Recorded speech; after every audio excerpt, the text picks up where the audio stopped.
You're watching Appalachian Axe Works on YouTube. So I thought I'd share a couple of the items from the auction finds video I posted the other day. I started cleaning some of them up, and I just thought I'd share them. And I had a comment on the video from Bill, and he was curious to see what they look like after the cleanup started. So I figured I'd share that with you on this video real quick. So the first off was the True Temper Kelly Perfect double bit. Couldn't really read the True Temper Kelly Perfect initially, but it's, hit it with the wire wheel, got all the rust, dirt, and grime off of it, cleaned out the eye. So pretty nice axe head. Like it. And you can see the True Temper Kelly Perfect there, and pretty neat. Then the maul, you couldn't really see anything on the maul, and it's actually a Ludell 8-pound, made in Japan. And if you ever pay attention to Liddell items, they're made all over the world. You can find Liddell stuff made in India, Vietnam, China, Germany. So this one happens to be made in Japan. Pretty cool.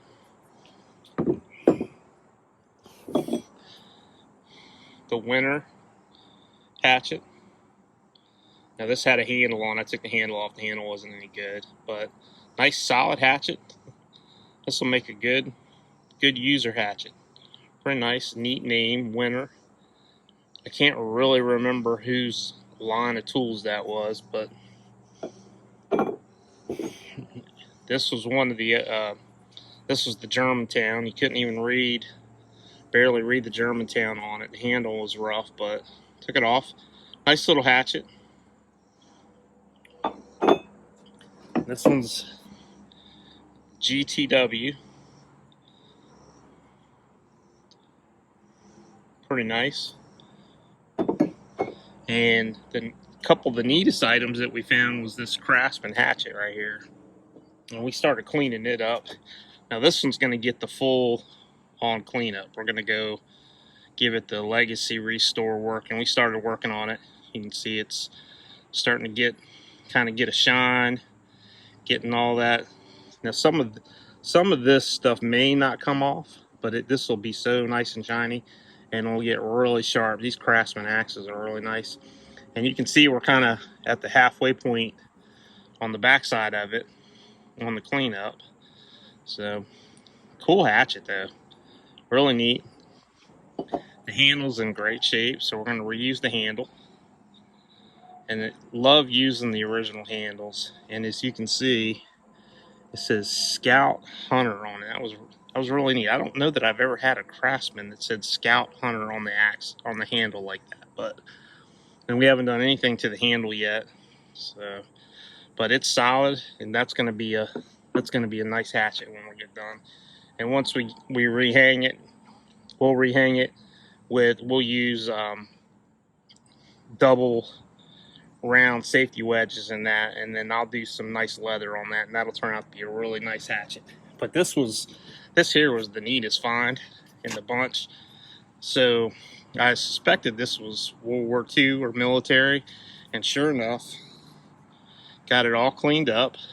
You can see it says US, and it says Diamond Caulk 1944. So this is a World War II Matic or pick, whatever you want to call it. Now, originally when these came, they were not pinned. So somebody pinned this to keep the handle on, because this kind of, this handle tapers up. Handle slides at the top and tapers up. So you can dismantle this. And these actually came with a canvas sheath over this. And there were two separate pieces for the military guys to carry. Pretty neat item. Pretty neat. And the Diamond Caulk company is a really neat company.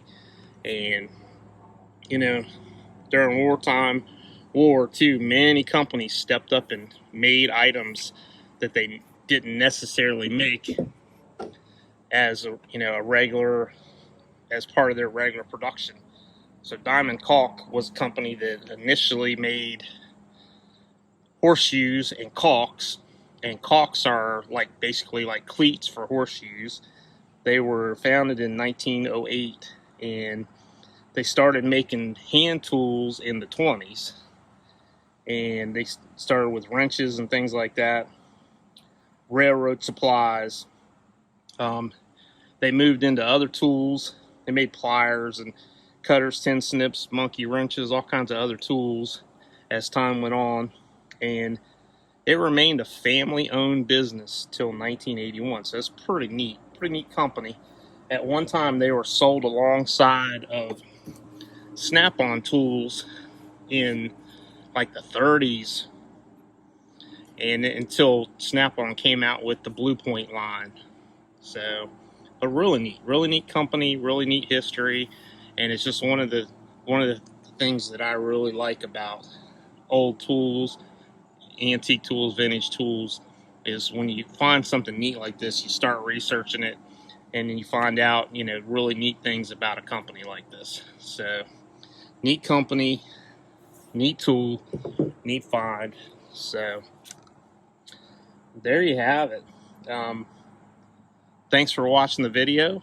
There you have it. Some of the other stuff I may or may not show, but these things are pretty neat, and it's like I said, just wanted to share it with you. Thanks for watching. Thanks for subscribing to the channel. If you haven't subscribed, please hit the subscribe button. Thanks again for watching. We'll see you on the next video.